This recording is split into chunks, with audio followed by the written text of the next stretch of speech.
सुना है आज के परिवेश में आज का यार चंद्रिका यादव प्रोफेसर और लक्ष्मण यादव आज के पेरियार सामने दिखाई दे रहे हैं, लेकिन हम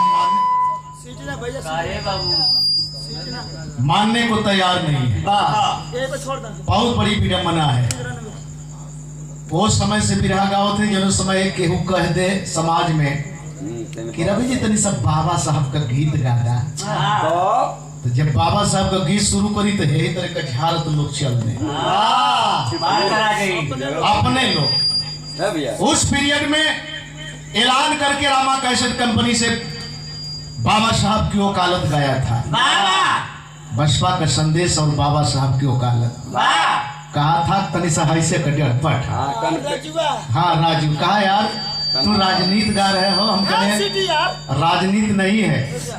आज जब कैसेट निकला बाहर निकला उस समय कहा था एक पैसा नहीं देंगे, हम कभी बिना पैसे गाएंगे लेकिन गाएंगे। और जब कैसेट निकला तो बुला करके उस समय 20,000 का चेक दिया। बाबा साहब एक ऐसे देवता हैं जिन्होंने हर समाज के जिन लोगों ने अपमान किया उसका भी आपने सम्मान किया। अच्छा तो आगे बढ़ के एक प्रसंग सुनाओ जाती।